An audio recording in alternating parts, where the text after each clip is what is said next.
ଆପଣଙ୍କ ପାଖରେ ଲକ୍ଷେ ଟଙ୍କା ଥିଲା, ଆପଣଙ୍କ ପାଖରେ ଯଦି ଲକ୍ଷେ ଟଙ୍କା ଥିଲା ହେଲେ ଆପଣ କେତେ ଟଙ୍କା କିଣିଥାନ୍ତେ ନା 36 ଟଙ୍କାରେ କିଣିଥାନ୍ତେ। ହେଲେ ଆପଣ କେତେ ସେୟାର କିଣିଥାନ୍ତେ ନା ଦେଖନ୍ତୁ ଆପଣଙ୍କର ହେଇଯାଉଛି ଲକ୍ଷେ ଟଙ୍କା ହେଲେ ଆପଣ ପାଖାପାଖି 3,08,000 ସପୋଜ 1,08,000 ଟଙ୍କା 3,000 ଆପଣ ସେୟାର କିଣିଥାନ୍ତେ କେତେ ଟଙ୍କାରେ 36 ଟଙ୍କାରେ।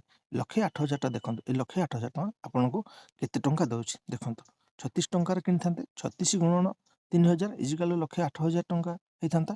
ଯଦି ଆଜିକା ଡେଟ୍ରେ ମାର୍କେଟ କେତେ ଜାନୁଆରୀ ଆପଣ ଜାନୁଆରୀ ମାସରେ ଲଗେଇଛନ୍ତି ପଇସା 1,08,000 ଟଙ୍କା ଆଜିକା ଡେଟ୍ରେ ମାର୍କେଟର ପ୍ରାଇସ୍ କେତେ ଅଛି ଦେଖନ୍ତୁ ନା 66 ଟଙ୍କା 36 ପଇସା। ହେଲେ ଆପଣଙ୍କର ପଇସା କେତେ ଟଙ୍କା ହେଇଗଲା 2,01,070 ଟଙ୍କା 80 ପଇସା। ଆପଣଙ୍କର ପଇସା ଡବଲ କେତେ ମାସରେ ଆପଣ ଦେଖନ୍ତୁ ସେ ଜାନୁଆରୀରୁ ଏଇ ଜାନୁଆରୀ ପର୍ଯ୍ୟନ୍ତ ଡିସେମ୍ବର ଲାଷ୍ଟ ପର୍ଯ୍ୟନ୍ତ ଲକ୍ଷେ ଟଙ୍କା ଆପଣଙ୍କର ହେଇଥାନ୍ତା। ହେଲେ ପର ମନ୍ଥ କେତେ ଟଙ୍କା ପଡ଼ିଲା ଆପଣଙ୍କୁ ପର ମନ୍ଥ ଆପଣଙ୍କ ପାଖାପାଖି ପଡ଼ିଗଲା